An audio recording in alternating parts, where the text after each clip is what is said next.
Bismillah. Assalamualaikum warahmatullahi wabarakatuh.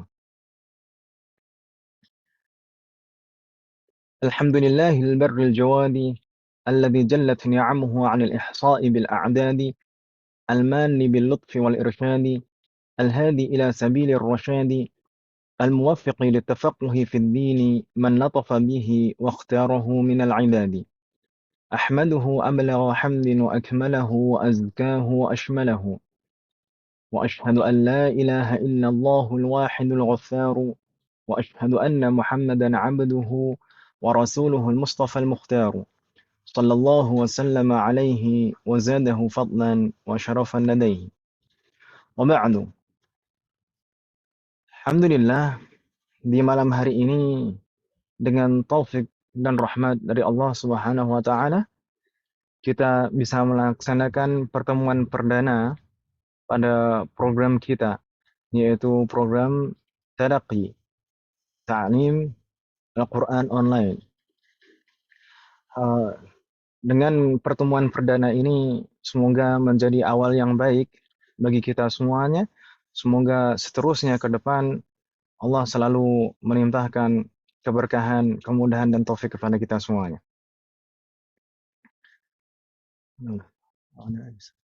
Baik, kita langsung saja.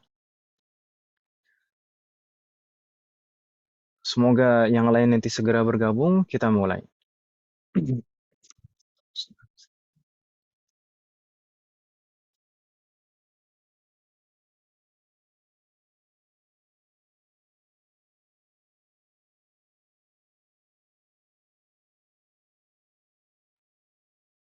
Tampaknya ada yang salah.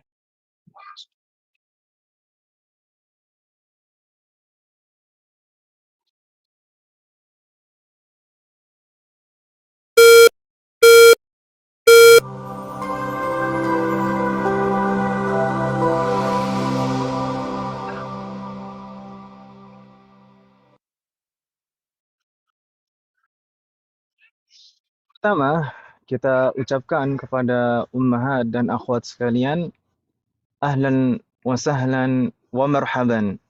Selamat datang di program Talaqi Ta'lim Al-Quran Online yang diselenggarakan oleh Markaz Salman Al-Farisi. Jujur kita sangat gembira sekali dengan ummahat dan akhwat sekalian. Pertama, bahagia kenapa? Pertama karena ummahat dan akhwat sekalian adalah orang-orang pilihan Allah. Bagaimana tidak? Bagaimana tidak? Karena Rasulullah bersabda, khairukum man ta'allama al-Qur'ana wa 'allamahu. Sebaik-baik kalian adalah orang yang mempelajari Al-Qur'an dan mengajarkannya. Jadi, ummahat dan akhwat sekalian di sini bukan hanya orang baik, tapi sebaik-baik, yang paling baik di antara manusia adalah orang-orang yang mempelajari Al-Qur'an dan mengajarkannya. Semoga Allah selalu memberikan taufik kepada kita semuanya. Dan ini adalah suatu nikmat yang Allah berikan kepada kita yang harus kita syukuri dan kita jaga. Baik, ummahat sekalian, malam hari ini kita akan membahas beberapa hal. Di antaranya di sana pertama sekilas tentang Markaz Salman Al-Farisi. Mungkin di antara kita ada yang belum mengetahui tentang markaz. Kemudian kedua kita akan membahas tentang keutamaan belajar Al-Quran. Ini juga tidak akan semuanya kita bahas, hanya sekilas saja insya Allah. Kemudian ketiga kita akan langsung membahas materi pembelajaran dan sistem belajar yang akan kita terapkan. Berikutnya kita akan membahas tata tertib belajar yang akan kita gunakan.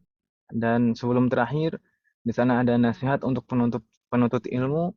Dan terakhir, hal-hal lainnya jika nanti misalkan dari ummahat dan akhwat sekalian ada pertanyaan. Kita langsung ke pembahasan pertama. Baik, Markaz Salman Al-Farisi. Mungkin masih banyak yang bertanya-tanya di antara ummahat sekalian dan akhwat sekalian, Markas Salman ini apa, bagaimana? Thayyib. Uh, kita akan membahas beberapa hal saja, tidak semuanya tentang Markas Salman Al-Farisi. Pertama, kita akan membahas visi dari Markas Salman ini, kemudian program-programnya apa saja, dan tenaga pengajarnya. Baik, pertama visi dari Markas Salman Al-Farisi. Markas Salman Al-Farisi dan visinya. Markas kami adalah lembaga non-formal yang berfokus pada pendidikan dan dakwah untuk masyarakat awam. Jadi memang markas kita ini tidak ada banyak program-program selain dari pendidikan dan dakwah. Program kita hanya fokus pada pendidikan dan dakwah dan untuk masyarakat awam. Jadi kita tidak ada program khusus misalkan untuk uh, yang betul-betul penuntut ilmu yang misalkan santri-santri pesantren, kemudian mahasiswa-mahasiswa perguruan tinggi seperti di PIA, Madinah, atau mahasiswa-mahasiswa Timur Tengah lainnya. Jadi kita tidak memfokuskan kepada mereka, tapi kita memfokuskan pendidikan dan dakwah untuk masyarakat awam. Kemudian, lalu apa saja yang akan disampaikan dalam dakwah dan pendidikan kepada masyarakat melalui markas kita ini? Kami bertekad untuk menanamkan dan mengajarkan hal-hal yang wajib dipelajari oleh setiap muslim. Jadi itu dulu yang kita prioritaskan, yaitu hal-hal yang memang wajib dipelajari oleh setiap muslim. Setiap muslim, baik ulamanya maupun orang awamnya, baik penuntut ilmunya maupun yang bukan penuntut ilmu, baik yang mujtahid maupun muqallid, semua wajib mempelajarinya. Apa saja di antara hal-hal yang wajib dipelajari oleh setiap muslim, di antaranya di sana ada akidah. Akidah itu berkaitan dengan keyakinan seorang hamba terhadap hal-hal yang gaib. Di sana diringkas dalam uh, arkanu al-iman, rukun iman. Kemudian fikih. Fikih itu terkait dengan apa? Fikih itu terkait dengan hukum-hukum perbuatan setiap hamba. Jadi semua perbuatan seseorang, hukumnya apa, itu dibahas di dalam fikih. Fikih itu sendiri kalau para ulama membaginya menjadi 4 bagian. Ada fikih ibadah, ada fikih muamalah terkait dengan transaksi, kemudian ada fikih munakahat, yaitu terkait dengan uh, hukum usroh, keluarga, nikah dan keluarga. Kemudian yang terakhir ada fikih jinayat, yaitu tentang tindak kriminal. Adapun dari fikih yang wajib dipelajari adalah hal-hal yang berkenaan dengan keabsahan amalan kita. Itu wajib kita pelajari. Kemudian adab. Adab, kita insya Allah faham apa yang dimaksud dengan adab. Dan adab ini para ulama membaginya juga menjadi 3. Ada adab kita dalam keseharian kita terhadap diri kita sendiri. Kemudian adab kita terhadap sesama. Dan adab kita kepada Allah. 3 yang pertama ini dari akidah, fikih, dan adab. Ini sebenarnya adalah uh, pembahasan utama dalam syariat Islam.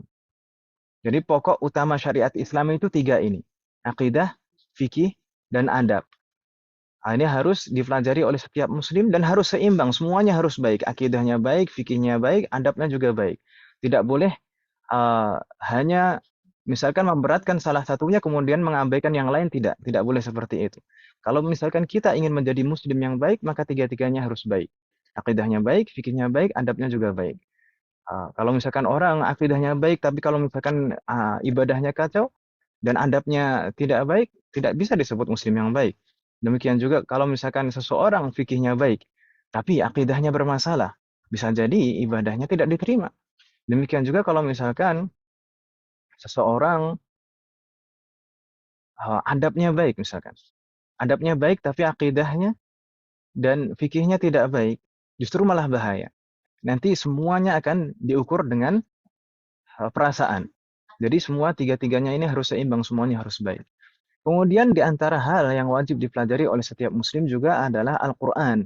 Sebagaimana banyak dinasihatkan oleh para ulama, "Allimu abana'akum al-Qur'ana qabla kulli syai'. Ajarkan kepada anak-anak kalian Al-Quran sebelum mengajarkan yang lain-lain, sebelum mengajarkan segala sesuatu. Jadi Al-Quran dulu yang ditanamkan kepada anak-anak sebelum mengajarkan yang lain-lain. Kemudian sirah. Sirah ini terkait dengan kepribadian, terkait dengan uh, Rasulullah Shallallahu Alaihi Wasallam. Ini juga harus ditanamkan kepada diri kita. Ada hal yang wajib kita kenal dari Rasulullah. Di antaranya misalkan nama beliau, kemudian nasab beliau, lahir beliau, meninggal beliau, ayah beliau, istri-istri beliau, kemudian anak-anak beliau, bagaimana perjuangan beliau. Jadi di sana ada hal yang wajib kita ketahui dari Rasulullah. Karena uh, Rasulullah adalah orang yang paling berjasa kepada kita semuanya. Manusia yang paling berjasa di muka bumi ini adalah Rasulullah. Dan beliau sangat menyayangi kita semuanya. Beliau sangat mencintai kita semuanya. Dan selayaknya cinta dibalas cinta, kasih sayang dibalas kasih sayang. Bagaimana tidak doa Rasulullah untuk kita para umatnya itu sama persis seperti doa beliau kepada Ibunda Aisyah, yaitu istri beliau, wanita yang paling beliau sayangi dan cintai. Hai, doa beliau kepada Ibunda Aisyah itu sama seperti doa Rasulullah kepada kita semua. Jadi lima hal ini adalah hal-hal yang wajib dipelajari oleh setiap muslim, dan ini yang kita usahakan untuk kita sampaikan dan kita ajarkan di markas kita, meskipun markas kita ini masih dalam proses, dalam arahnya, maksudnya adalah ke sana. Jadi ini visi itu arahnya ke sana. Fatallahu alaikunna jami'an. Baik. Selanjutnya, umat sekalian, program yang sudah berjalan di markas kita. Apa saja program yang sudah berjalan di markas Salman Al-Farisi? Setidaknya yang benar-benar sudah berjalan di markas kita, ada pertama ta'lim bahasa Arab secara offline yang uh, berjalan dan dilaksanakan di Masjid Salman Al-Farisi, di Jalan Haji Ten, Jakarta Timur. Nah, di sana ada beberapa pengajar yang mengajar offline di sana. Belajar bahasa Arab kita di sana dari dasar. Uh, dari yang belum pernah belajar bahasa Arab, uh, bisa insya Allah belajar di sana. Kemudian tenaga pengajarnya dari alumni dan mahasiswa Livia. Karena kita memaksimalkan teman-teman yang sedang belajar dan masih berada di sana. Kemudian program bahasa Arab ini yang di sana itu berjenjang selama 8 semester. Jadi kitab yang dipakai itu kitab Durus Sulughah, dan kitab Durus Sulughah itu ada 4 jilid. 4 jilid itu diselesaikan dalam 8 semester karena pertemuannya hanya sepekan sekali. Dan alhamdulillah untuk saat ini kurang lebih jumlah kelas yang ada di sana itu ada 15 kelas dari semua semester. Meskipun kemarin setelah pandemi itu ada sedikit penyesuaian, beberapa itu online, dan beberapa sudah kembali offline, alhamdulillah. Baik, untuk program kedua yang berjalan adalah program kita ini, yaitu program Talaqi, Ta'lim Al-Quran Online. Program kita ini adalah Ta'lim Al-Quran. Ta'lim Al-Quran itu secara umum, jadi mencakup mencakup dua hal, yaitu mencakup belajar membaca, yaitu tahsin, memperbaiki bacaan Al-Quran kita, dan juga program menghafal Al-Quran, yaitu tahfidz. Sedangkan yang sudah kita buka saat ini baru talak yang program tahsin saja. Yang kita bagi menjadi 3 jenjang. Sedangkan program tahfidz insya Allah dalam waktu dekat. Insya Allah dalam waktu dekat, tidak jauh insya Allah akan kita buka dan umumkan. Semoga Allah memberikan kemudahan dan taufik. Untuk program tahsin ini juga berjenjang sesuai dengan kemampuan. Di sana ada tahsin tingkat dasar, tingkat menengah, dan tingkat lanjutan yang insya Allah ibu-ibu sekalian sudah memahaminya, dan insya Allah nanti akan kita bahas lagi di pembahasan program kita. Kemudian untuk tahfidz yang akan kita buka insya Allah dalam waktu dekat, ini tahfidz dengan kurikulum yang betul-betul kita siapkan dan kita tata. saya melihat beberapa program tahfidz yang online, berjalan online itu berjalan yang penting setoran seperti itu. Dan sebenarnya saya sangat menyayangkan hal itu karena seharusnya bisa lebih maksimal lagi. Dan kita berusaha, insya Allah kita menyiapkan kurikulum yang eh, kita usahakan bisa memaksimalkan program tahfidz secara online. Meskipun online, tapi tahfidz tetap berjalan maksimal. Jadi nanti tetap menggunakan video, tidak hanya sekedar audio, dan nanti juga ada target-targetnya, kemudian ada ketentuan-ketentuan, misalkan sebelum hafalan baru, minimal paling minimal harus diulang-ulang selama atau sebanyak 40 kali baru boleh disetorkan itu hafalan baru. Kemudian demikian juga dengan hafalan lama untuk murojaah itu dalam jangka waktu sepekan atau 2 pekan maksimal 2 pekan itu sudah harus disetorkan semuanya jumlah hafalan lama itu untuk murojaah. Dan untuk tahfidz ini tidak hanya untuk yang baru hafalan, tapi rencana kita juga harapannya bisa membuka program hafidz yang untuk murojaah karena banyak sekali kita temukan para hufaz, para penghafal Al-Qur'an yang kesulitan untuk memurojaah. Jadi tidak menemukan partner untuk murojaah. Jadi insya Allah nanti kita juga akan buka program tahfidz ini untuk hafidz.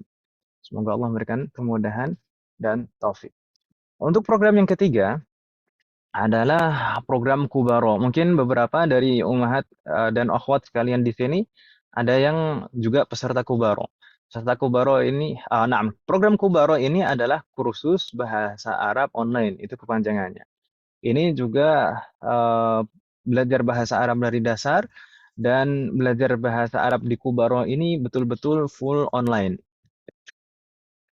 Dan diajar oleh alumni dan mahasiswa Lipia dan juga mahasiswa Universitas Saudi dan beberapa universitas lainnya.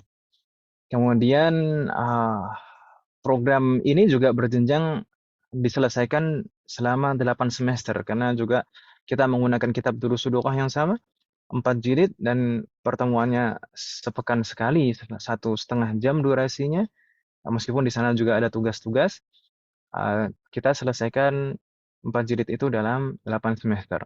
Dan alhamdulillah untuk saat ini sudah berjalan 21 kelas dari semua semester di program Kubaro ini. Alhamdulillah, semoga Allah memberikan keistiqomahan untuk semuanya dan taufik. Baik, berikutnya untuk tenaga pengajar di markas kita. Tenaga pengajar di markas kita, ini kan kita ada beberapa program yang sudah berjalan dan berikut adalah pengajar-pengajarnya. Ada pengajar program talaqi yang khusus, kemudian musyrif dan penanggung jawab tahfidz di sana, dan ada pengajar kubaro dan pengajar bahasa Arab yang offline. Sebenarnya ini yang kita sebutkan di sini adalah yang betul-betul sudah terlaksana dan insya Allah dalam waktu dekat juga selain program tahfidz yang akan kita buka dan umumkan juga insya Allah kita akan mengumumkan uh, pembukaan untuk program latihan membaca kitab sekaligus mempelajari fikih, akidah dan adab dari kitab-kitab yang kita baca. Semoga Allah memberikan kemudahan dan taufik. Baik, langsung saja berikutnya kita ke pembahasan yang kedua, yaitu keutamaan belajar Al-Qur'an. Seperti saya sampaikan di awal tadi, kita tidak akan membahas semuanya tentang keutamaan mempelajari Al-Qur'an. Karena keutamaan mempelajari Al-Quran itu sangat luar biasa dan sangat banyak sekali. Dimulai dari tadi sabda Rasulullah, khairukum man ta'allama al-Qur'ana wa 'allamahu. Orang terbaik di antara kalian adalah yang mempelajari Al-Quran dan mengajarkannya. Kemudian di antara keutamaannya juga, di antara keutamaan dari mempelajari Al-Quran ini juga adalah setidaknya kita menyebutkan 3 hadis di sini. Pertama, Rasulullah bersabda yang diriwayatkan oleh Al-Imam At-Tirmidzi, "Man qara'a harfan min kitabillahi falahu bihi hasanah wal hasanatu bi'ashri amthaliha." لا أقول ألف لام حرف، ولكن ألف حرف ولام حرف وميم حرف. Rasulullah Shallallahu Alaihi Wasallam bersabda, dan mungkin ummahat sekalian juga sering mendengar hadis ini, itu man qara'a harfan min kitabillah, barang siapa membaca harfan, satu huruf saja dari kitab Allah yaitu Al-Quran, falahu bihi hasanah, maka dia akan mendapatkan satu kebaikan pahala.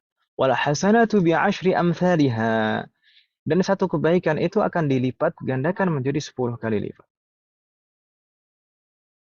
Berarti satu huruf kita mendapatkan 10 kebaikan. La aqulu alif lam mim harfun. Saya tidak mengatakan, Rasulullah tidak mengatakan alif lam mim itu satu huruf, tidak. Jadi beliau tidak mengatakan bahwasanya kata itu satu huruf. Kata itu pahalanya, satu kata pahalanya 10, tidak. Tapi betul-betul ditekankan alifun harfun, lamun harfun, mimun harfun, betul-betul huruf per huruf pahala kita itu dihitung.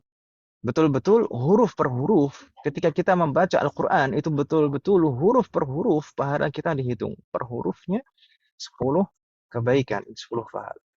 Semoga Allah selalu memberikan taufik kepada kita semua.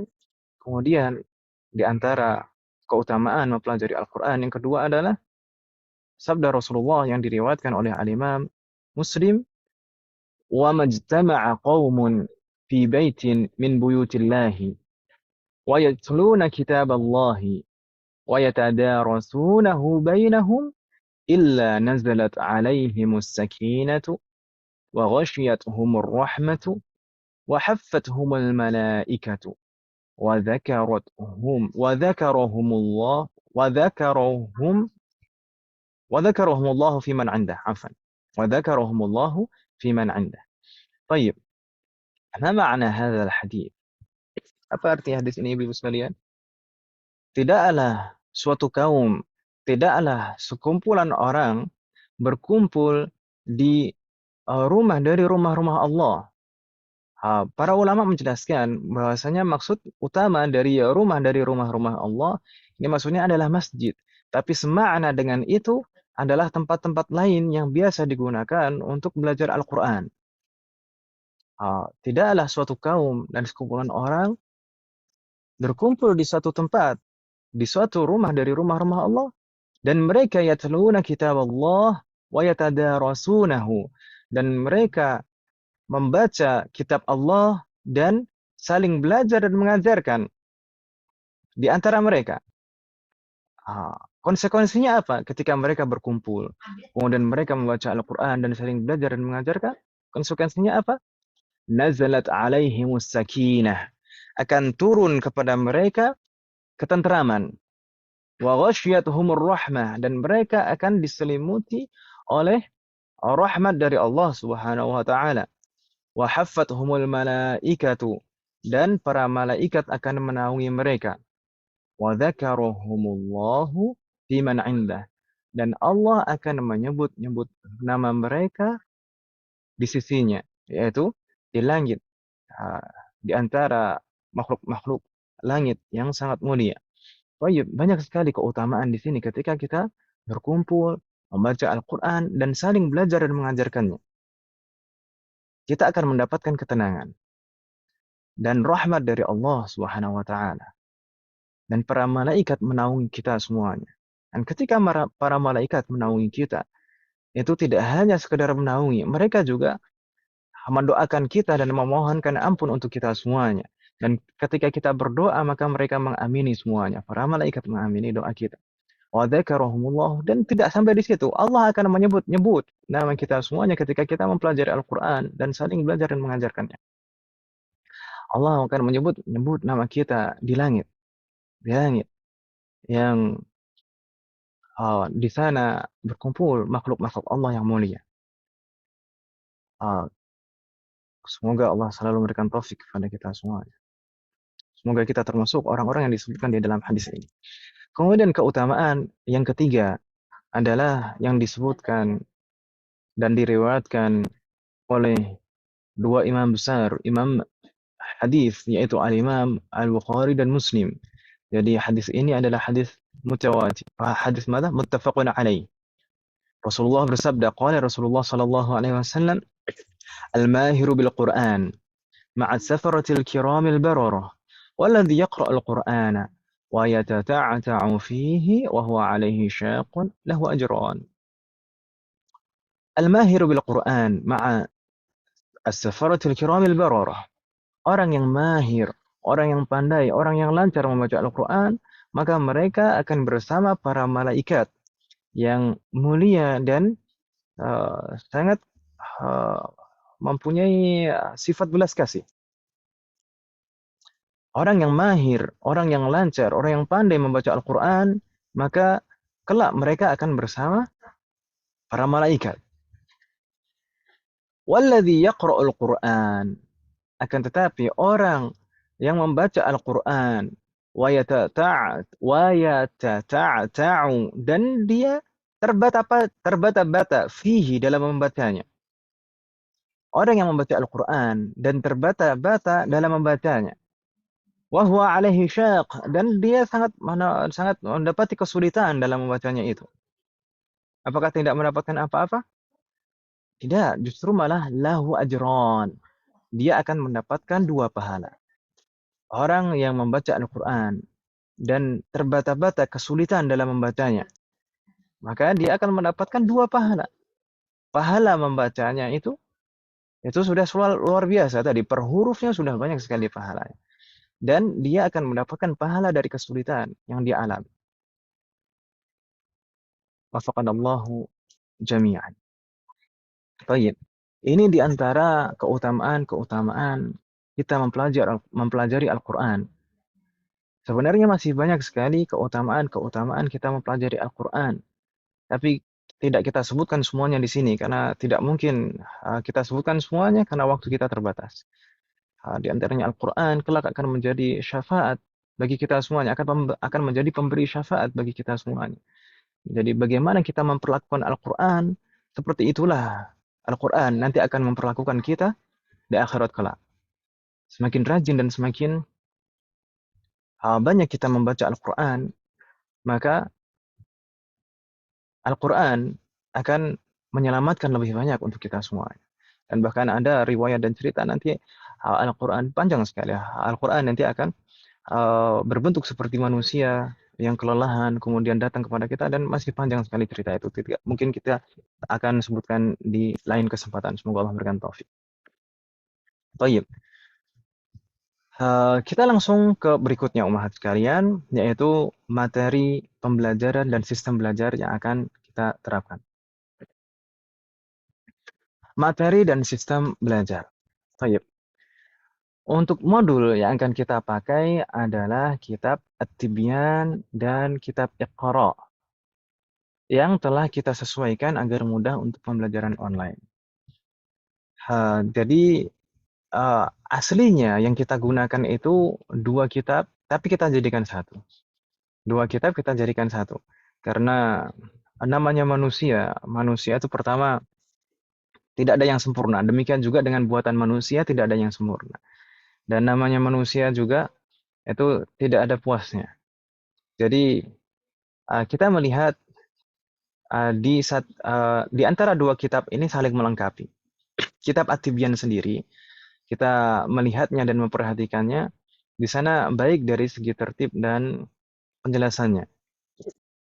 Hanya saja kita menemukan kitab At-Tibyan ini mempunyai kekurangan di antaranya dari segi latihannya.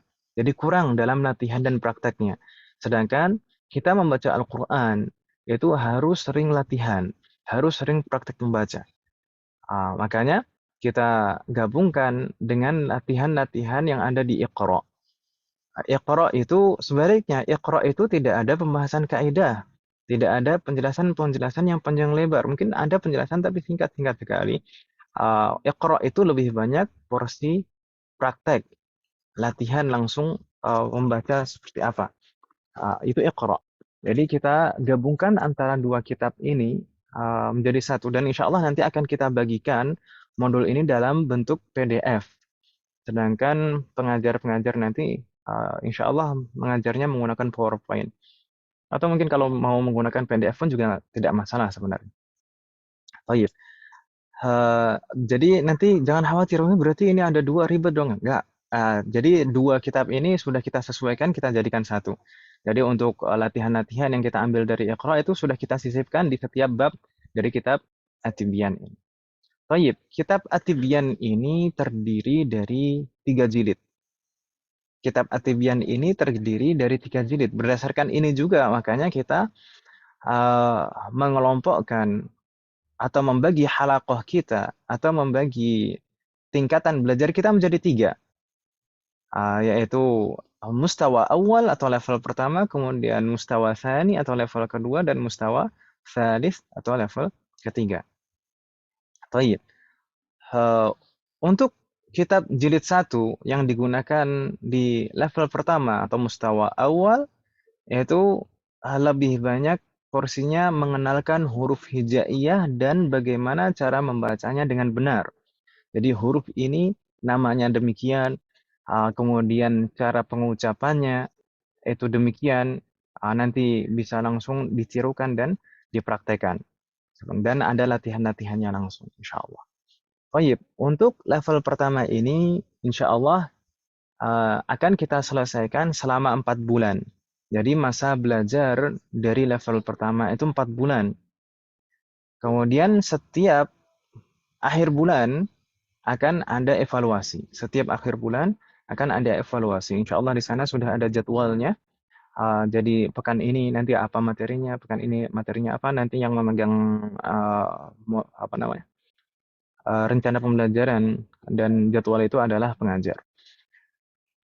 Taib, untuk level kedua menggunakan kitab jilid kedua, dan level kedua ini atau tingkat kedua ini lebih menekankan pada penguasaan kaidah-kaidah tajwid. Jadi kaidah-kaidah tajwid itu banyak dibahasnya dan fokusnya itu di tingkat kedua ini. Kalau tadi di tingkat pertama itu menekankan pengenalan huruf dan bagaimana cara membacanya dengan benar, dan nanti insya Allah di akhir uh, mustawa awal ini, di akhir uh, tingkat pertama akan ada materi tambahan makhraj dan sifat huruf. Itu secara khusus akan ada modulnya tersendiri. Kemudian untuk di tingkat kedua nanti mungkin juga akan dimuqaddimahi dengan pembahasan sifat dan makhorijul huruf. Kemudian baru masuk ke kitab tibyannya. Dan nanti baru masuk ke pembahasan kaidah-kaidah. Semua kaidah tajwid di sana akan dibahas di tingkat kedua ini insyaallah. Level kedua atau mustawa tsani. Dari hukum-hukum bacaan seperti mat suku, nun sukun dan tanwin, kemudian mim sukun, kemudian macam-macam idgham, kemudian macam-macam mad, uh, dan lain sebagainya. Uh, dan untuk level kedua atau tingkat kedua atau mustawa tsani ini masa belajarnya adalah 6 bulan. Lebih panjang daripada tingkat yang pertama. Naam, karena materinya lebih banyak. Kaidah-kaidahnya lebih banyak. Maka masa belajarnya 6 bulan. Dan sama juga akan ada evaluasi pada setiap akhir bulannya. Uh, dan kalau misalkan tadi, jadi kita berjenjang seperti ini. Misalkan kalau misalkan lulus ujian akhir setelah 4 bulan di level pertama, misalkan lulus, setelah diuji lulus, maka bisa naik ke level berikutnya, yaitu level kedua atau tingkat kedua. Di tingkat kedua setelah 6 bulan, ketika diuji, kemudian lulus, maka bisa naik ke tingkat berikutnya, yaitu level ketiga atau mustawa tsalits. Dan di mustawa tsalits di sana, naam, di sana ada modulnya juga, ada kitabnya juga, tapi tidak terlalu tebal. Di sana hanya belasan lembar, belasan halaman saja. Naam, hanya belasan halaman saja, dan uh, yang akan lebih ditekankan pada tingkat ketiga ini adalah perbaikan bacaan. Jadi praktek. lebih banyak porsi praktek daripada teori di level ketiga ini. Jadi perbaikan bacaan bagaimana? Karena kebanyakan yang masuk di tingkat yang ketiga ini sudah menguasai kaidah-kaidah tajwid dan tinggal mungkin beberapa penyempurnaan bacaannya. Baik. Dan berapa lama durasi belajarnya untuk level ketiga ini? Masa belajar dari level ketiga ini adalah 6 bulan. Dan setiap 2 bulan sekali akan ada evaluasi. Jadi ada ujian setiap 2 bulan sekali. Tidak 1 bulan sekali untuk ujiannya, tapi 2 bulan sekali untuk level ketiga ini. Semoga Allah memberikan taufik kepada kita semuanya. Baik. Setelah 6 bulan selesai bagaimana nanti untuk yang level ketiga ini? Jadi kalau misalkan sebenarnya tidak harus menunggu 6 bulan. Kalau misalkan betul-betul sudah layak diluluskan, misalkan setiap 2 bulan sekali evaluasi itu, misalkan layak lulus ini, nggak masalah kalau mau lulus, nggak masalah. Tapi kalau misalkan nanti sampai 6 bulan, kemudian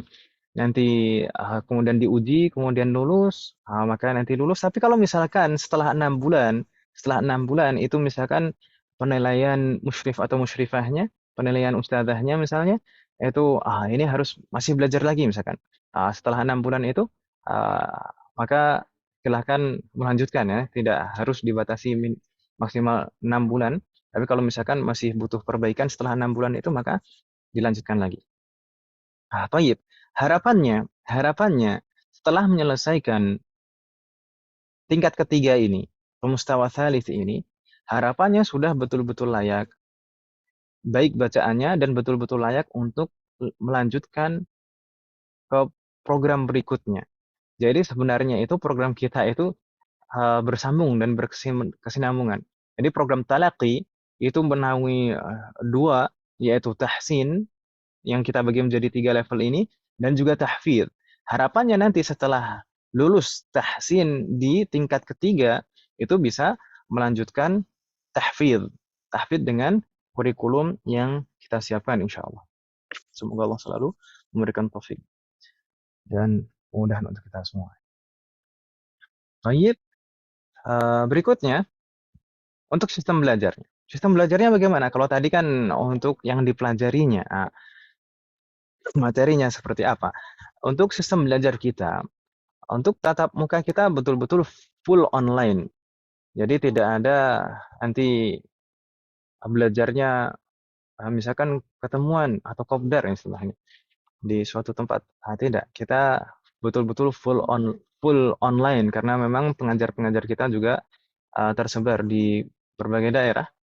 Jadi belajar kita betul-betul full online. Nanti insya Allah ada yang menggunakan Zoom seperti yang mustawa awal dan mustawa tani. Jadi tingkat pertama dan kedua atau nanti tingkat pertama dan kedua itu kemungkinan besar akan menggunakan Zoom, dan untuk yang tingkat ketiga itu bisa menggunakan Google Meet, insya Allah.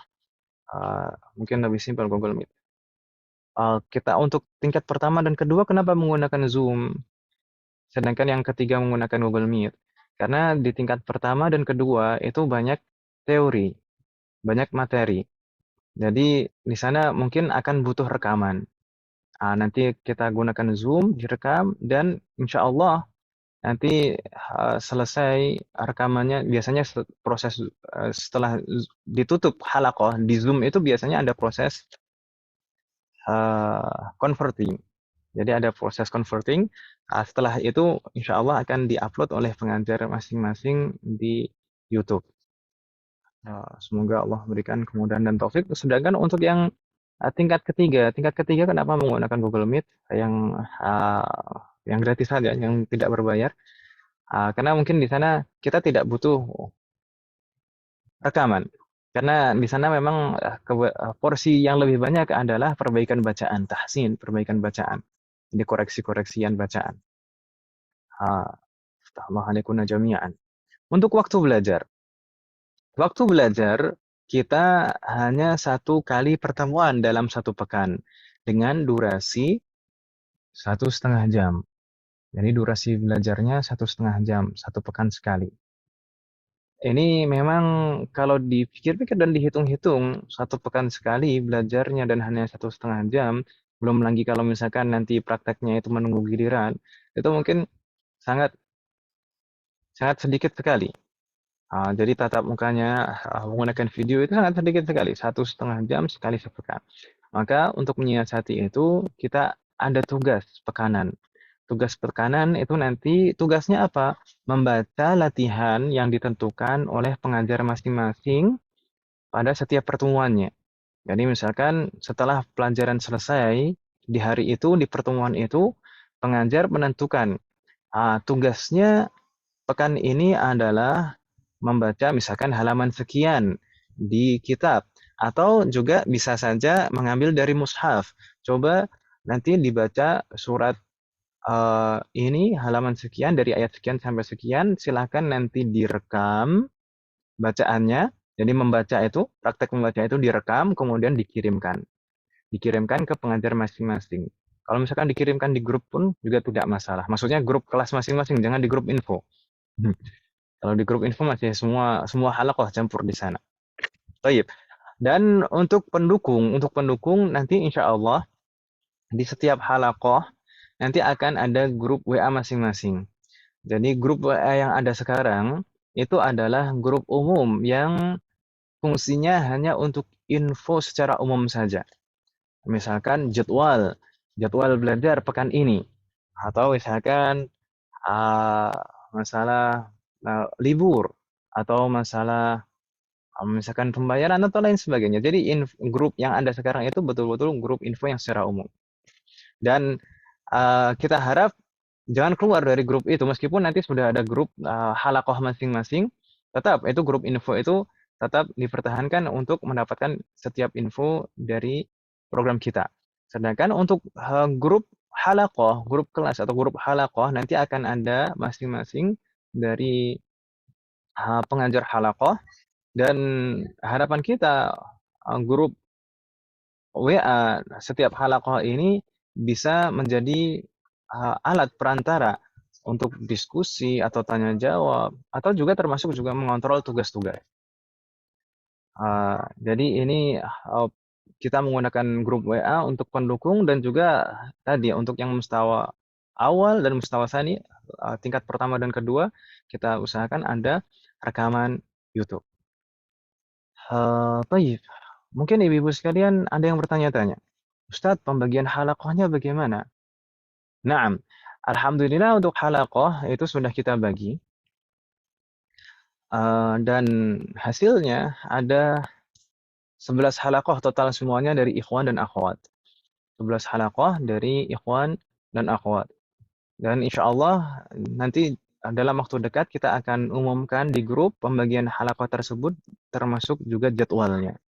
Kalau misalkan nanti eh, di antara kita mungkin ada yang peserta di Kubaro, misalkan Kubaro kan juga biasanya belajarnya itu akhir pekan. Nanti terkait dengan sinkronnya jadwalnya bagaimana nanti silakan dikonsultasikan dengan admin. Semoga Allah memberikan kemudahan dalam setiap urusan kita.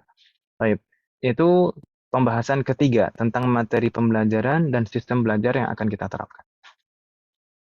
Berikutnya Ummahat, tata tertib belajar. Baik, di markas kita, setiap belajar online itu tetap ada tata tertibnya. Karena dimanapun juga belajar, harusnya kita belajar itu dengan adab, ya kan Ibu ya? Tapi sebelum membahas tentang tata tertib, di sana ada setidaknya ada 7 tips sukses belajar online. Ya, karena kita memang belajarnya full online, jadi harus memperhatikan beberapa hal, Ibu sekalian.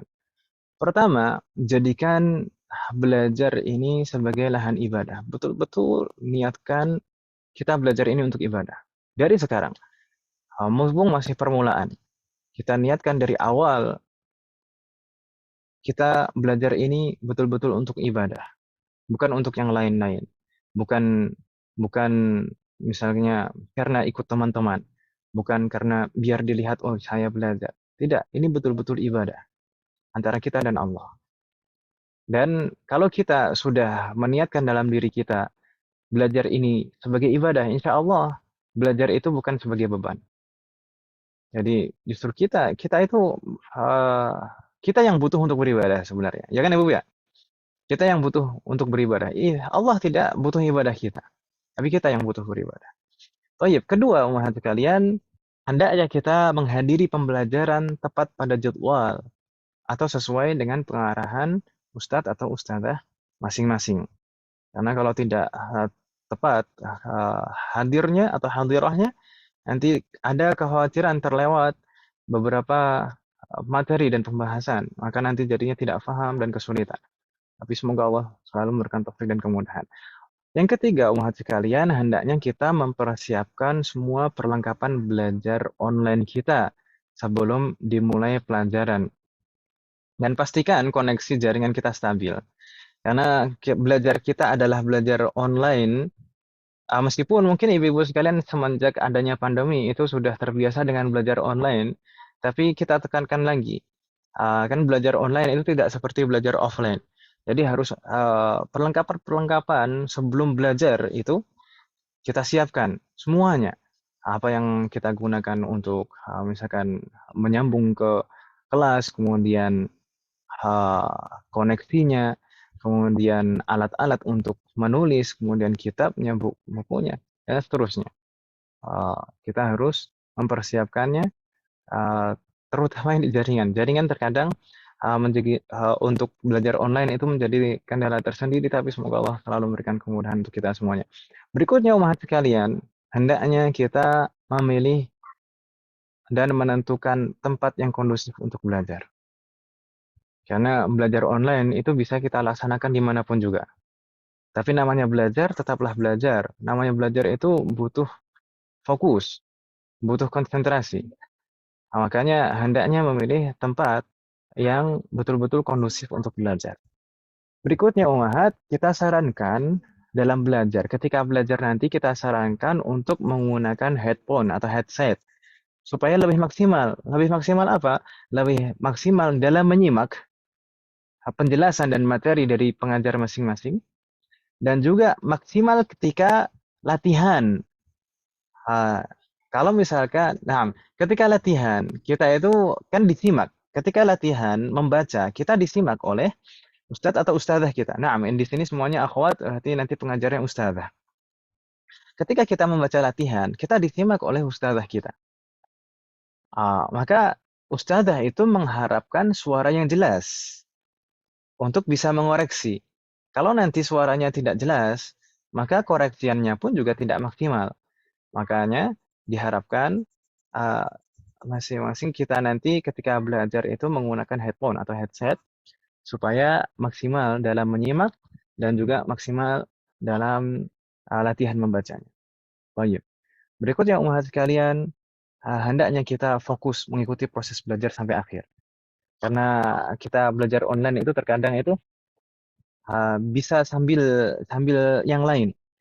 Jadi harapannya ketika belajar ya betul-betul kita fokus belajar supaya tidak ada hal yang dibingungkan dan supaya juga barokah belajar kita.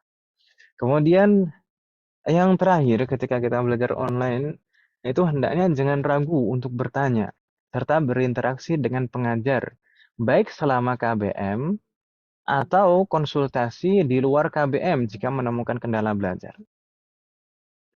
Baik. Jadi jangan jangan misalkan belajar itu malu-malu kemudian pasif. Kalau misalkan nggak ditegur oleh pengajarnya, nggak bersuara, nggak. Kita sebagai penuntut ilmu, kita sebagai orang yang belajar, itu harus harus kita yang mencari. Nah. Harus kita kalau misalkan nggak paham ya tanya. Jangan nunggu ditegur dulu baru bertanya. Gitu ya, Bu ya. Allahana jami'an. Berikutnya umat sekalian tentang peraturan program talaqi kita. Yang pertama, hendaknya kalau misalkan kita berhalangan hadir atau hadirah, hendaknya kita menyampaikan izin maksimal 10 menit sebelum KBM berlangsung. Jangan ketika KBM baru izin atau bahkan setelah selesai KBM baru izin.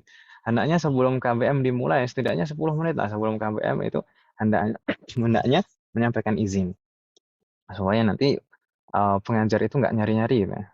Tayyib. Kemudian hendaknya juga yang kedua, peraturan yang kedua itu berpakaian rapi dan sopan selama berlangsungnya KBM. Meskipun kita belajarnya itu online dan bisa di mana saja dan kapan saja, tapi hendaknya kita juga tetap menjaga adab kita dalam menuntut ilmu.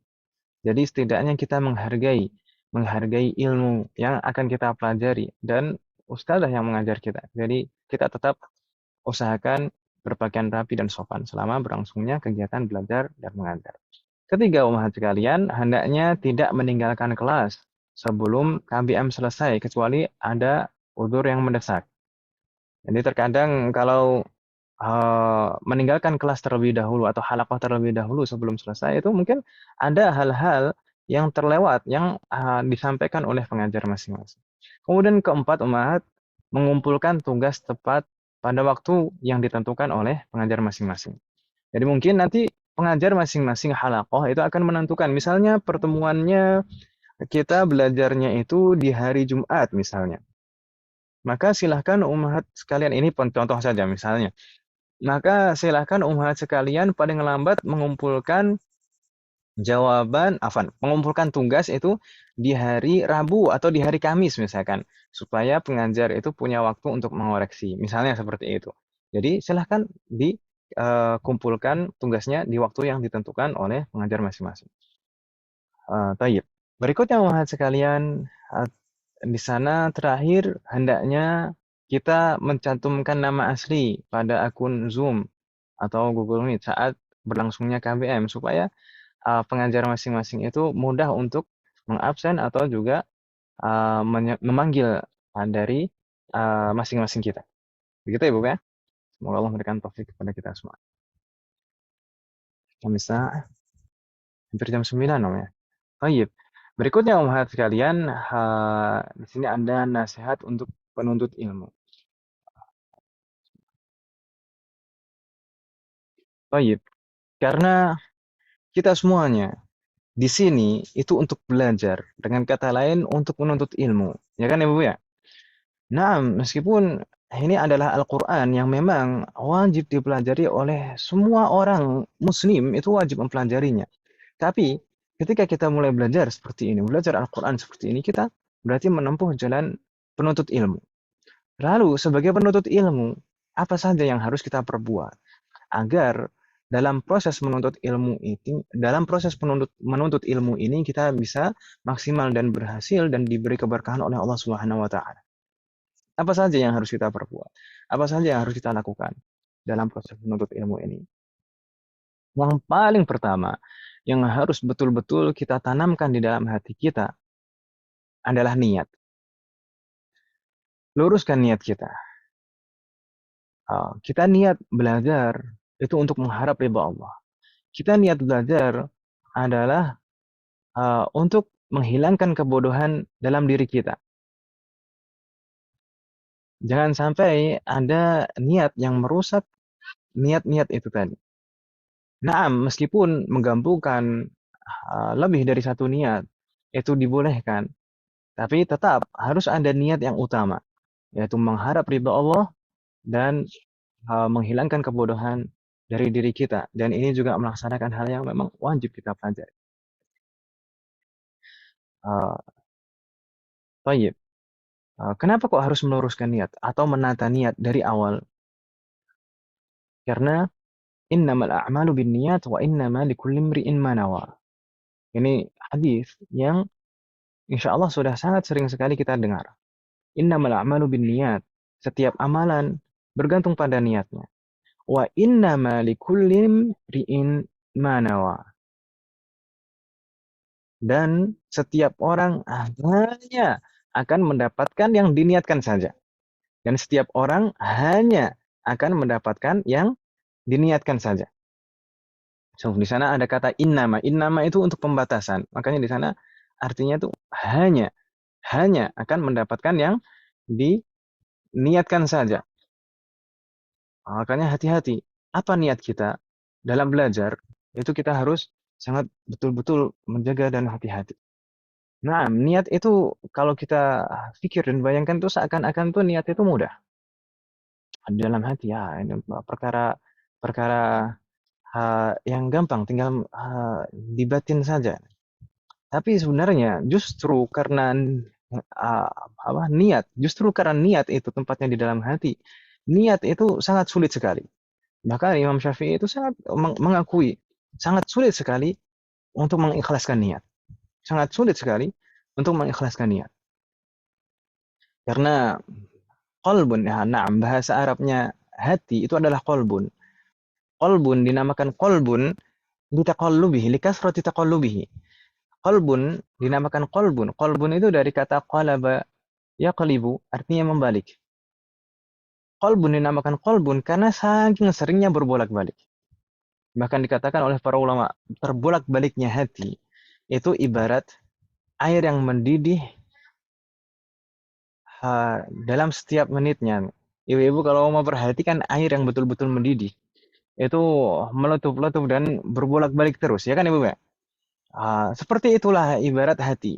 Hati itu seperti itu. Dalam setiap menitnya selalu berbolak-balik. Dalam setiap menitnya selalu berbolak-balik seperti itu.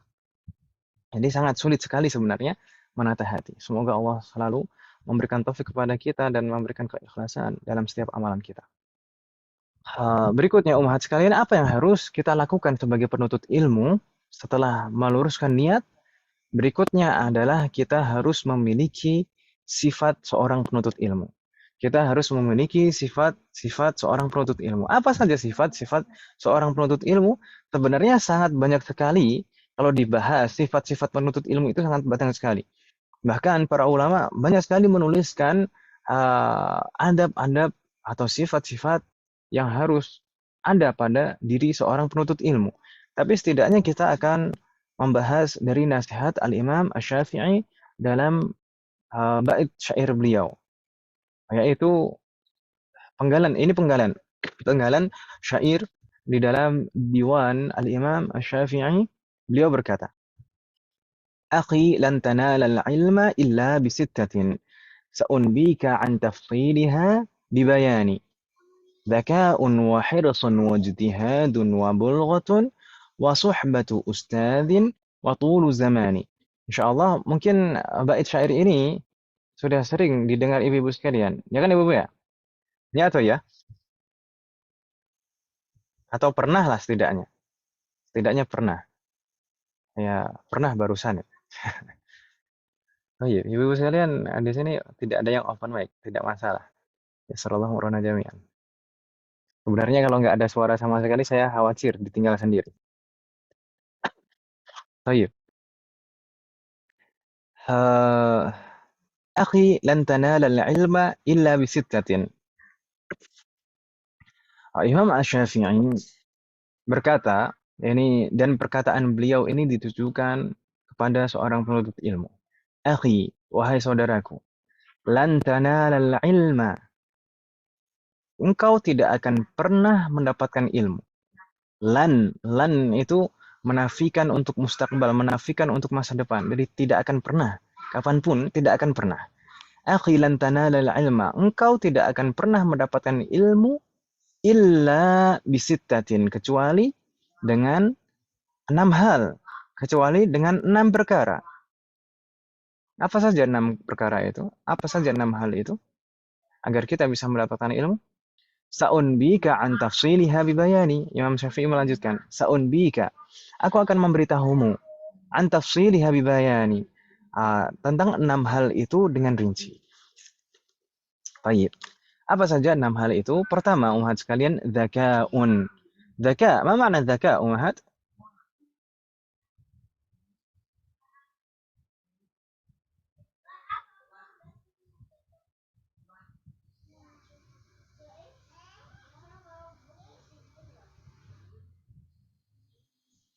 Baik. Ibu sekalian apa tidak tidak bisa unmute? Oh, nampaknya bisa. Pintaran. Ma makna dzaka? Kepintaran. Na'am Bu Qari. Astaghfirullah alaik. Kita bertemu lagi Bu Qari. Dzaka. Dzaka itu adalah kecerdasan Ibu sekalian. Dzaka adalah kecerdasan. Baik. Dan sebenarnya, wahai sekalian, kecerdasan itu sebenarnya dimiliki oleh setiap orang.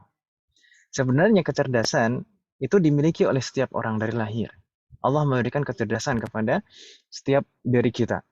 Kecuali orang-orang yang memang ditakdirkan dilahirkan dalam kekurangan. Tapi sebenarnya setiap orang itu punya kecerdasan. Semua, tidak terkecuali. Hanya saja dalam prosesnya itu berbeda-beda.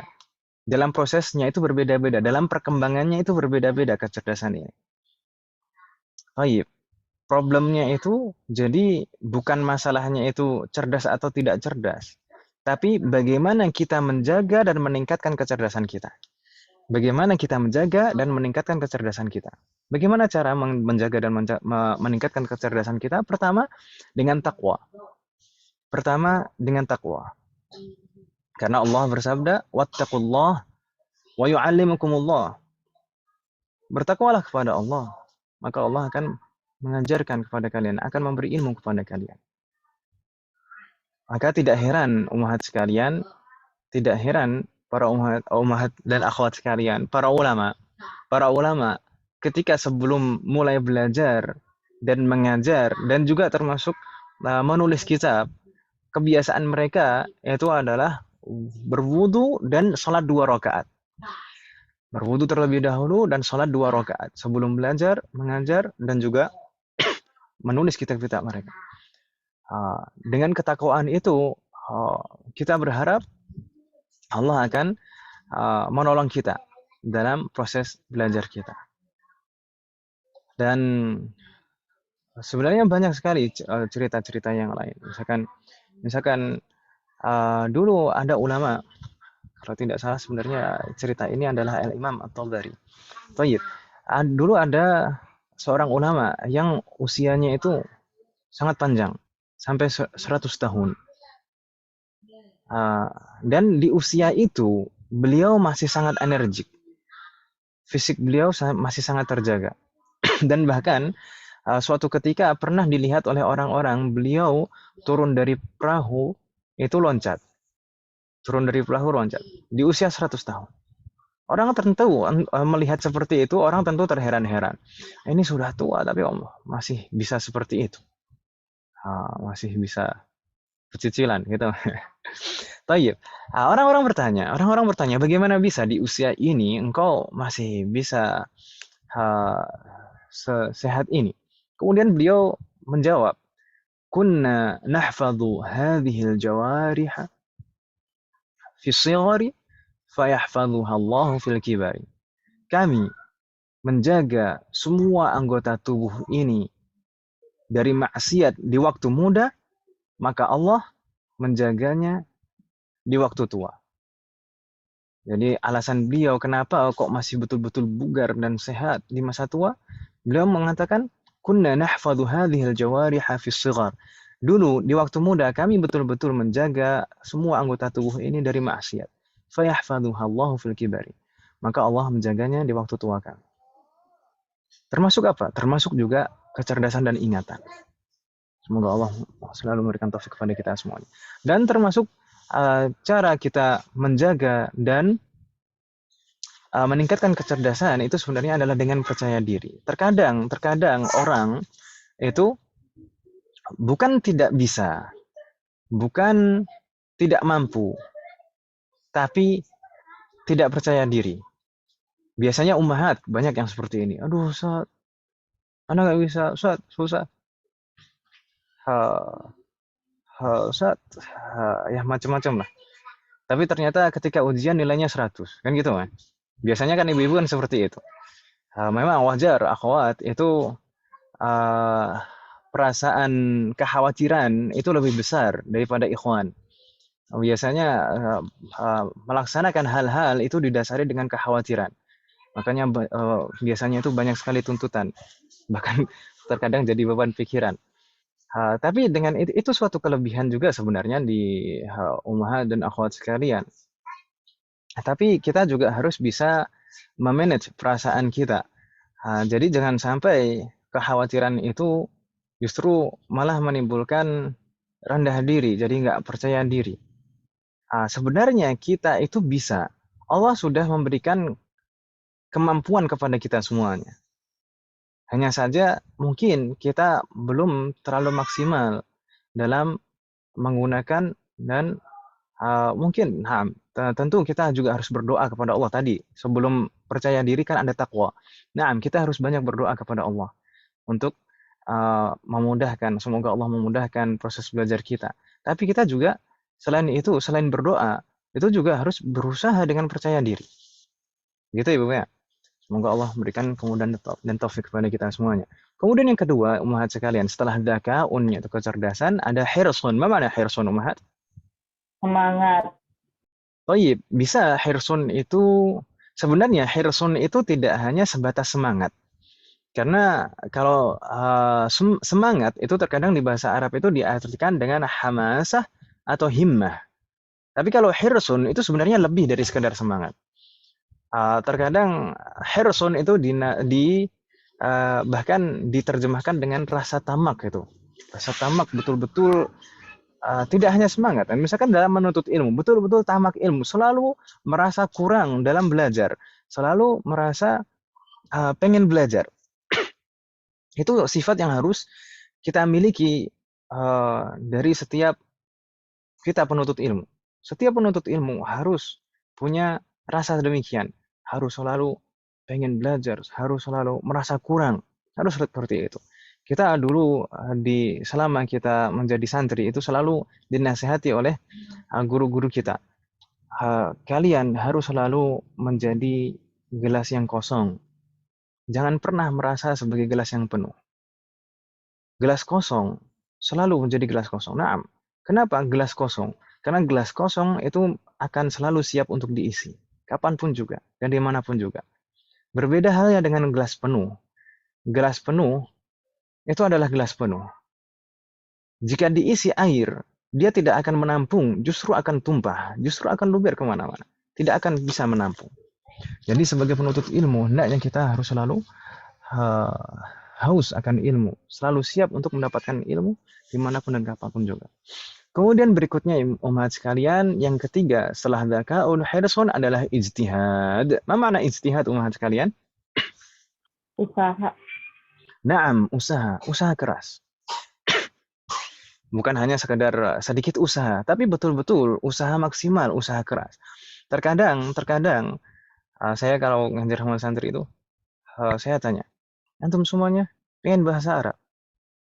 Nah, semuanya jawab pengen bahasa Arab. Saya bilang, bohong antum semuanya. Antum pengen bahasa Arab, tapi usaha antum tidak betul-betul maksimal. Nah, harusnya kalau memang betul-betul pengen bahasa Arab, itu harus betul-betul usaha maksimal. Nah, termasuk juga semua bidang ilmu yang lain. Membaca Al-Quran ini. Bagaimana kita betul-betul berusaha? Nah, Al-Quran, membaca Al-Quran itu sebenarnya poinnya itu harus sering mencoba, harus sering latihan, harus sering praktek. Naam, di sana ada teori-teori, ada materi-materi teori. Naam, itu penting. Tapi jangan sampai teori itu hanya sebatas teori. Kita utamanya dari teori itu apa sebenarnya? Sebenarnya itu prakteknya. Nah, bagaimana kita bisa mempraktekkan teori tersebut? Kalau misalkan ketika membahas teori nggak paham, tapi ketika dicoba mempraktekkan, mengikuti contoh dari ustadzahnya bisa, itu nggak masalah. Itu yang diminta itu prakteknya benar. Gitu ya, Bu ya. Tahmahanaikunna jami'an. Kemudian dzakaun hirsun ijtihadun. Selanjutnya apa? Bulghah. Apa makna bulghah? Modal. Mana? Thayyib. Di dalam riwayat yang lain kata bulghah ini menggunakan kata dirham. Ada riwayat dari syair ini juga bulghah ini menggunakan lafaz dirham, tapi sebenarnya maksudnya sama. Bulghah dan dirham maksudnya sama, yaitu bekal yang cukup. Naam, sebagai seorang penuntut ilmu, kita juga harus ada bekal yang cukup.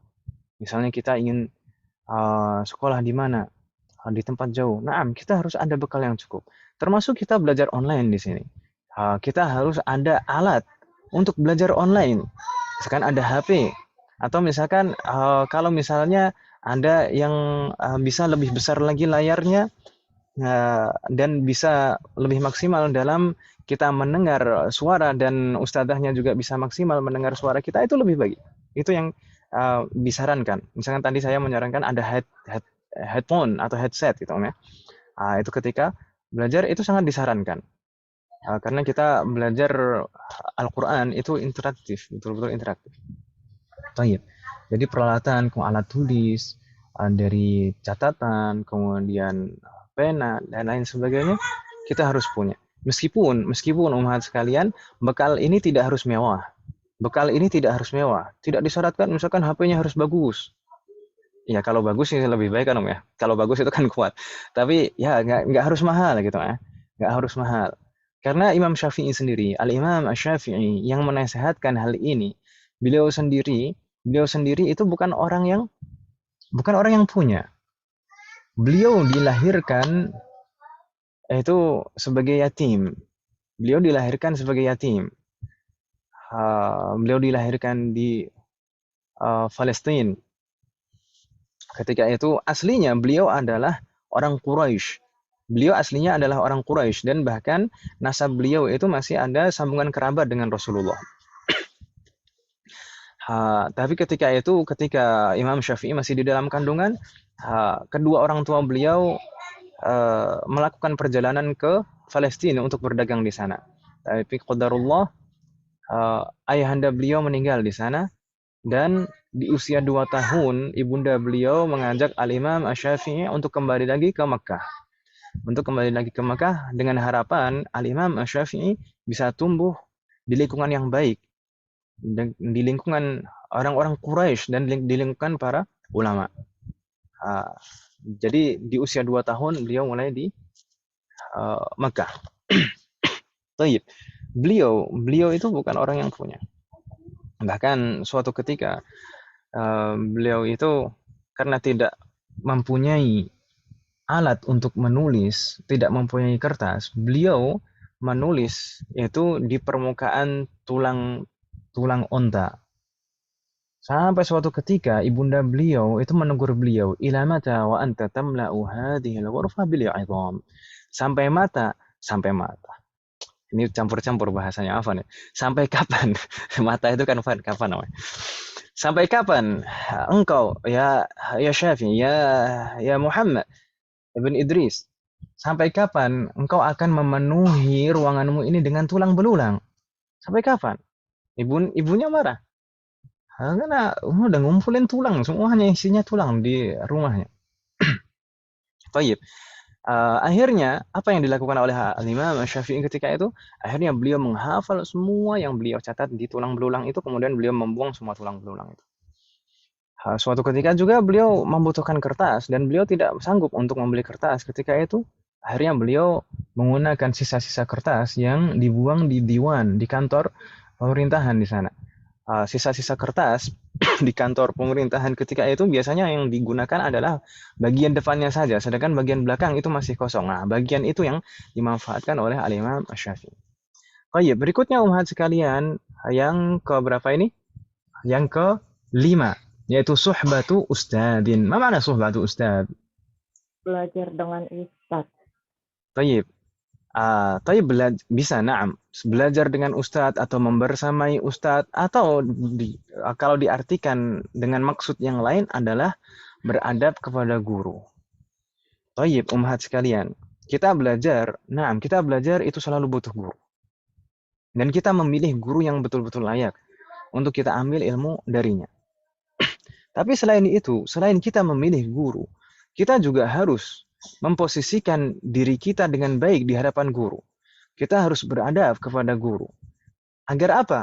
Agar Allah betul-betul membukakan pintu ilmu kepada kita, dan ilmu yang kita dapat itu juga ilmu yang bermanfaat, ilmu yang barokah, bukan hanya sekedar sebatas wawasan. Para ulama betul-betul sangat menekankan masalah adab ini. Bahkan para ulama mengatakan la ilma liman adabalah. Tidak akan mendapatkan ilmu seseorang yang tidak punya adab. Tidak akan mendapatkan ilmu orang yang tidak punya adab. Ibnu Mubarak juga menuturkan kunna natlubu al-adaba 20 sanah wa natlubu al-ilma 10 sanawat atau 10 sinin. Kami belajar adab itu selama 20 tahun dan belajar ilmu itu selama 10 tahun. Jadi porsi belajar adab itu sebenarnya lebih banyak harusnya untuk kita semua. Semoga Allah memberikan taufik kepada kita semua. Terakhir umahat sekalian yaitu tulu zaman. Mana tulu zaman umahat sekalian? Membutuhkan waktu yang panjang. Na'am, membutuhkan waktu yang panjang. Belajar itu butuh waktu yang panjang. Tidak bisa instan. Tidak bisa instan. Bahkan mie instan pun, yang dikatakan instan, itu masih butuh proses untuk membuatnya. Ya kan Ibu ya? Apalagi belajar. Belajar itu sesuatu hal yang tidak simpel. Belajar itu harus dengan bertahap.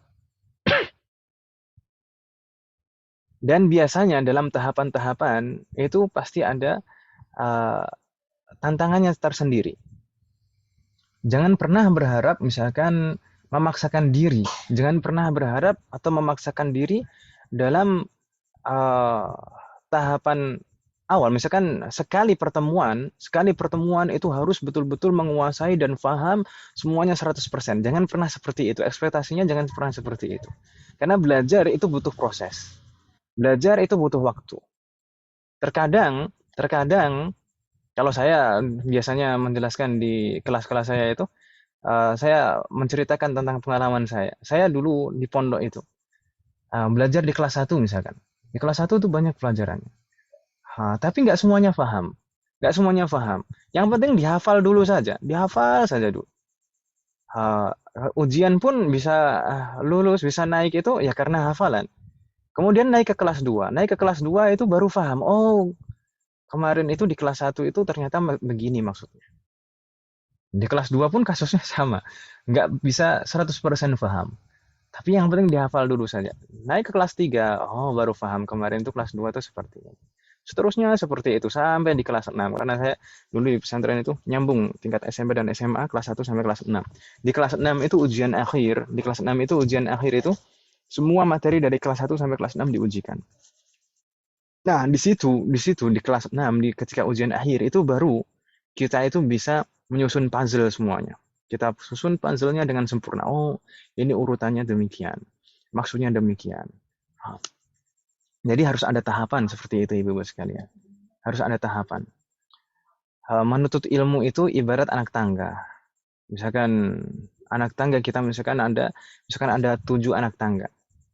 Kita harus menaikinya satu persatu. Tidak bisa kita memaksakan langsung naik, loncat ke tangga ke-7. Tidak bisa. Tidak akan bisa.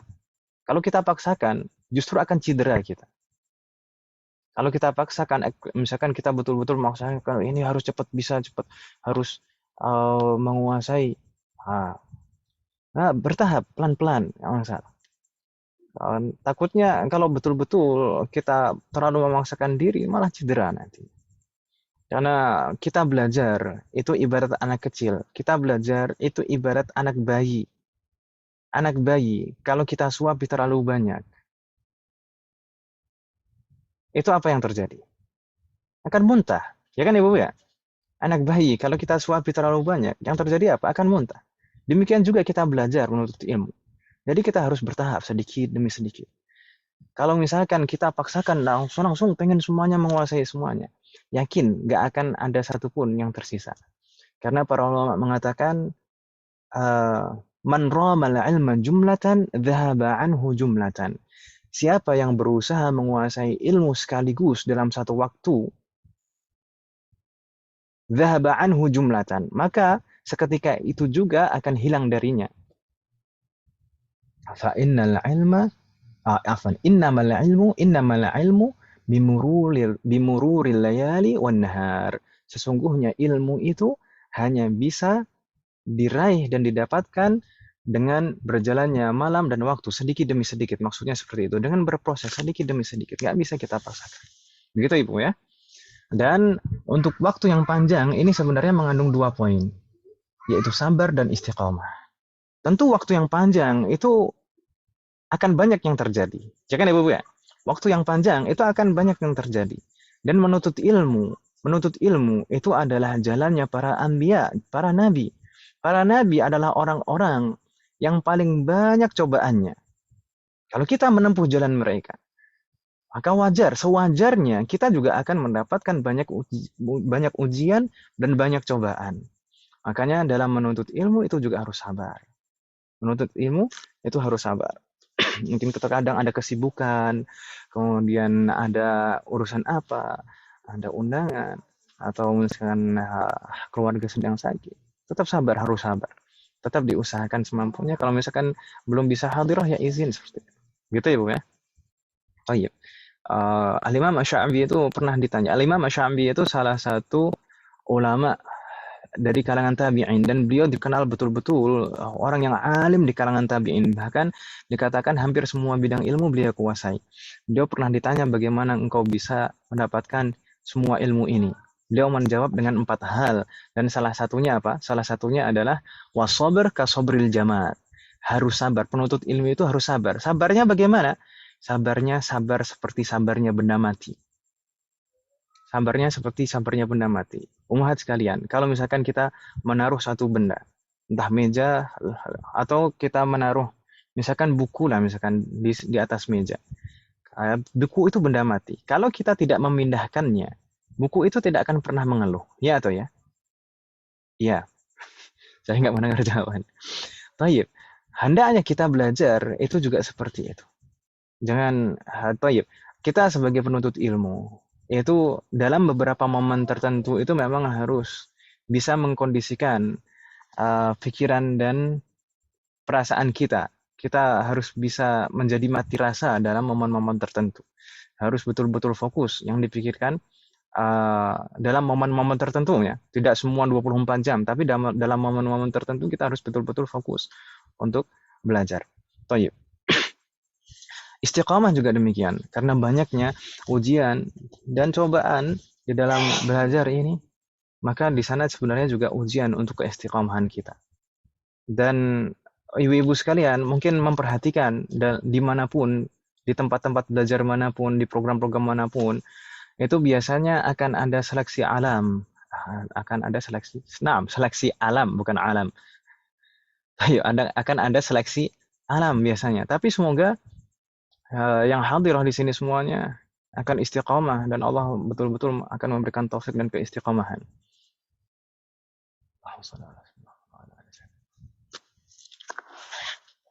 Keistiqamahan dalam belajar itu sangat penting. Karena tadi belajar itu ibarat anak tangga. Kalau misalkan kita tidak istiqomah, nanti akan mengulang lagi tangga-tangga tersebut. Mengulang lagi dari bawah lagi, mengulang lagi dari bawah lagi. Sedangkan teman-teman yang lain sudah sampai tangga ke-7, kita masih mengulang-mengulang. Taib, semoga Allah memberikan keistiqomahan kepada kita semua. Taib umat sekalian, dengan ini alhamdulillah sudah selesai materi yang kita bahas, hampir setengah 10 ya, kurang 2 menit lagi setengah 10. Saya minta maaf ibu-ibu sekalian, sudah cukup malam, apalagi kalau yang tinggal di Indonesia Timur, di tengah atau timur. Saya minta maaf ibu-ibu sekalian. Terakhir ini hal-hal lainnya, mungkin ibu-ibu sekalian ada pertanyaan seputar program kita. Ada Ustadz. Assalamualaikum Ustadz. Waalaikumsalam warahmatullahi wabarakatuh. Dengan saya mau siapa? nanyakan masalah, kan ini kan ada bukunya apa enggak, apa Naam. buku apa melalui PDF print gitu. Naam, seperti kita sampaikan tadi, kita insya Allah nanti akan bagikan PDF dalam bentuk PDF. Ibu-ibu, kalau kita sarankan PDF itu nanti bisa dicetak sendiri oleh ibu sekalian. Begitu ya, Bu ya?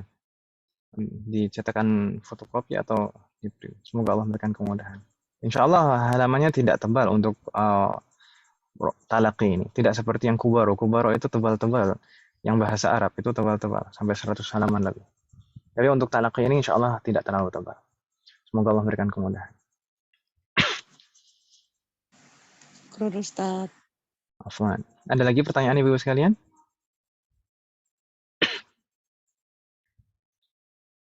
La yujad? Tidak ada pertanyaan? Alhamdulillah. Insya Allah ibu-ibu sekalian untuk jadwal dan juga pembagian halaqah dalam waktu dekat. Mungkin besok akan kita umumkan di grup, dan juga insya Allah akan dibuat grup masing-masing halaqah. Gitu Ibu ya. Betul-betul tidak ada pertanyaan ini? Kalau tidak ada pertanyaan, kita cukupkan. Tidak ada kan Ibu ya? Baik. Dan nah, kalau setelah diumumkan waktunya tidak sesuai, bisa pindah hari. Nah, pindah hari kah? Baik. Bisa pindah waktu, tapi harus sesuai halaqah. Jadi harus sama jenjang halaqahnya, gitu ya. Jadi jenjang halaqahnya, jenjang tingkat. Misalkan kalau misalkan yang jenjang pertama, level pertama, maka ya kalau pindah ya harus sama-sama tingkatnya. Kemudian misalkan di halaqah yang jenjang kedua, tingkat kedua, maka nanti kalau misalkan pindah ya harus sama tingkatnya. Begitu Ibu ya? Jazakallahu. Nanti bisa kalau misalkan mau pindah bisa menghubungi admin Ibu sekalian, admin markas. Ada lagi Ibu sekalian? Afwan. La yujad, in kana la yujad fa naktafi bihadzal qadar. Kita cukupkan sampai di sini Ibu sekalian. Semoga apa yang kita bahas hari ini dan pelajari hari ini bermanfaat dan barokah. Semoga Allah selalu memberikan taufik kepada kita semuanya untuk bisa mengamalkan setiap ilmu yang kita pelajari. Semoga Allah selalu memberikan kemudahan, keberkahan, kesabaran, keistiqomahan, serta keikhlasan dalam proses belajar kita. Semoga Allah selalu memberikan taufik dan hidayah kepada kita semuanya, demikian juga kepada orang-orang yang kita sayangi. Semoga Allah selalu melindungi kita semuanya, dan juga orang-orang yang kita sayangi dimanapun berada. Jika di antara kita ada yang sakit, atau kerabat kita, atau keluarga kita ada yang sakit, semoga segera diberi kesembuhan oleh Allah Subhanahu wa Ta'ala. Semoga Allah menjadikan kita semuanya termasuk hambanya yang soleh dan solehah dan bertakwa kepadanya. Semoga Allah menjadikan anak keturunan kita menjadi anak keturunan yang soleh dan solehah. Dan semoga terlahir dari mereka generasi ulama. Semoga Allah selalu melindungi negara kita dan memperbaiki kondisi negara kita. Semoga Allah selalu mengampuni semua dosa-dosa kita, baik yang lalu maupun yang akan datang, baik yang kita lakukan secara terang-terangan maupun sembunyi-sembunyi. Semoga Allah mengampuni semua dosa-dosa kita, dan semoga Allah juga menerima semua amal ibadah kita.